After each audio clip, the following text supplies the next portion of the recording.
साथ मैं हूं ऋतिका पांडे। खबर दिन पर हमारा स्पेशल बुलेटिन देख रहे हैं और बागुड़ा की बड़ी खबरों से शुरुआत कर लेते हैं, जहां बात करेंगे आज उपखंड के खोखा गांव में आपसी भाईचारे और इबादत का खूबसूरत संगम देखने को मिला है। ये यहाँ की प्रसिद्ध महमूदी जामा मस्जिद में पीर सैयद एजाज अहमद शाह जिलानी और मदरसा सदर मौलाना हाजी मीर मोहम्मद अकबरी की जानिब से एक भव्य इफ्तार पार्टी का आयोजन किया गया है। इफ्तार पार्टी आयोजित हुई है जिसमें मुस्लिम समाज के सैकड़ों लोगों ने शिरकत की है। कार्यक्रम के दौरान जामा मस्जिद के पेश इमाम गुलाम मोहम्मद अकबरी और मौलाना मोहम्मद हनीफ अकबरी ने रोजे की फजीलत पर रोशनी डाली है। मदरसा सदर मौलाना हाजी मीर मोहम्मद अकबरी ने रोजे के शबाब के बारे में भी विस्तार से बताते हुए कहा है कि रोजा इंसान को संयम और नेक राह पर चलने की सीख देता है। कार्यक्रम में कारी गुलाम मुस्तफा अकबरी के विशेष दुआएं उनके द्वारा पढ़ी गई है। इफ्तार के समय, जी हाँ, इफ्तार के समय रूहानी मंजर के बीच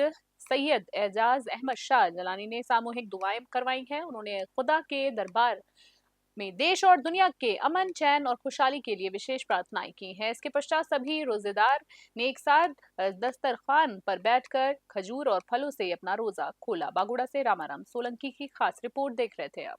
सीकर से अगली खबर देख रहे हैं। बुलेटिन में राजनीति में अक्सर हम खींचातानी की खबरें देखते हैं, लेकिन सीकर के दातारामगढ़ से एक ऐसी खबर सामने आई है जो आपके दिल को छू लेगी। जी हाँ, देखिए खबर, जहां यहाँ के जनप्रतिनिधियों ने राजनीति से ऊपर उठकर मानवता का धर्म निभाया है। एक बेसहारा बेटी जिनके पिता नहीं थे और एक माँ की मानसिक स्थिति उनकी ठीक नहीं थी, उस बेटी का कन्यादान खुद प्रधान और सरपंच ने मिलकर किया है। बेहद सराहनीय कदम है। प्रधान ने अपने ही घर से बेटी की डोली विदा की और सीकर के गोगावास में आज जो शहनाइयां गूंजी, उनकी धमक पूरे जिले में सुनाई दे रही है। ये शादी है भारती सेन की, जिनके सिर से 4 साल पहले पिता का साया उठ गया था। घर में बीमार भाई और लाचार मां के बीच भारती की शादी एक बड़ी चुनौती थी, लेकिन कहते हैं ना कि जब कोई नहीं होता तब व्यवस्था खुद रास्ता बनाती है और खुदा करता है। दातारामगढ़ की प्रधान केन कंवर और सरपंच प्रभु सिंह शेखावत ने इस बेटी का हाथ थामा।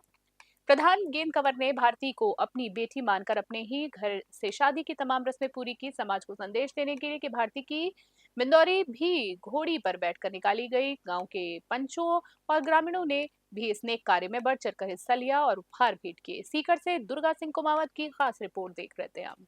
गरीब घर की बच्ची है तो मैं तो मेरी बेटी जिया रखी, गरीब घर की है तो भी की शादी करा। मेरी खुद की बेटी मान कर रही हूँ तो लोगों ने सब ने यह करना चाहिए।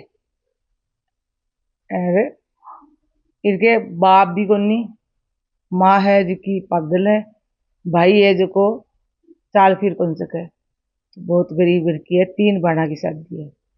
तो मैं मेरी बेटी मान, और समाज ने देखो आगे आना चाहिए, करना चाहिए।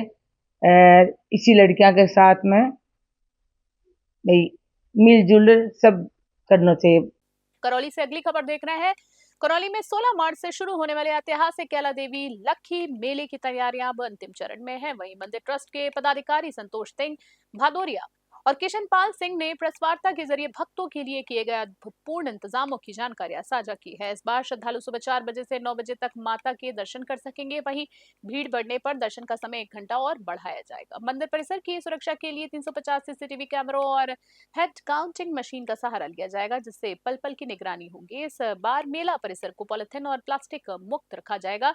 वहीं प्लास्टिक बोतलों के रिसाइकिल के लिए विशेष प्लान लगाए गए हैं। परिक्रमा मार्ग पर हीट प्रूफ पेंट किया गया है ताकि नंगे पैर चलने वाले भक्तों को छाले ना पड़े। साथ ही कतारों में केवड़े और गंगा जल की फुहारें भक्तों को तरोताजा रखेंगी। मेले के दौरान 60 से अधिक प्रसाद काउंटर, मुफ्त मेडिकल सेवा और एम्बुलेंस की तैनाती भी सुनिश्चित की गई। करौली से राधा रमन सारस्वत की रिपोर्ट देख रहे थे आप। जयपुर से अगली खबर देख रहे हैं। राजधानी जयपुर के नंदपुर स्थित आंगनबाड़ी केंद्र में आज रंगों की जगह खुशियों की बौछार देखने को मिली है। एमडी यूथ पावर फाउंडेशन के तत्वाधान में आयोजित इस होली मिलन समारोह में बच्चों के साथ फूलों की होली खेली गई। होली के इस पावन अवसर पर फाउंडेशन की ओर से बच्चों को मिठाइयां, फल और आइसक्रीम्स बांटी गई है। फूलों की बारिश के बीच बच्चों का उत्साह देखते ही बन रहा था। कार्यक्रम का मुख्य उद्देश्य न केवल त्योहार मनाना था, बल्कि इन छोटे बच्चों का मनोबल बढ़ाना और उन्हें उत्साह के जरिए खुशियां देना था। इस कार्यक्रम के दौरान फाउंडेशन के संस्थापक महेंद्र कुमार टूडिया, राष्ट्रीय कोषाध्यक्ष सोनू कुमार अटोलिया और राष्ट्रीय महासचिव राजेंद्र कुमार कुलदीप सहित अलका देवी, मंजू अग्रवाल, सुशीला देवी और कई कार्यकर्ता मौजूद रहे हैं। जी आपको बता दें, शांतिपूर्ण और हर्षोल्लास के साथ संपन्न हुए समारोह ने समाज में भाईचारे का संदेश दिया और प्यार का संदेश दिया। जयपुर से महावीर स्वामी की विशेष रिपोर्ट देख रहे थे आप। धौलपुर से अगली खबर देख रहे हैं, जहां तीर्थराज मंचकुंड बुधवार को समय भक्ति से और सेवा से अनूठे रंग में रंग गया, जब यहाँ 66 गरीब और अनाथ कन्याओं का भव्य सामूहिक विवाह संपन्न हुआ। मंजर देखने लायक था। समाजसेवी अनिल अग्रवाल द्वारा आयोजित ये 8वां सामूहिक विवाह था, जो सर्वधर्म संभाव की जीती जागती मिसाल बन गया। समारोह में सबसे खास बात ये रही कि यहाँ 46 हिंदू, 10 मुस्लिम और 10 सिख कन्याओं ने अपने एक नए जीवन की शुरुआत की। इनमें से 44 बेटियां ऐसी थी जिनके सर पर माता पिता का साया नहीं था, जिनके पिता बनकर अनिल अग्रवाल ने खुद कन्यादान किया। परशुराम धर्मशाला के मंचकुंड तक निकली भव्य बारात में पूरा शहर उमड़ पड़ा और ढोल नगाड़ों के साथ खुशियां मनाई गईं।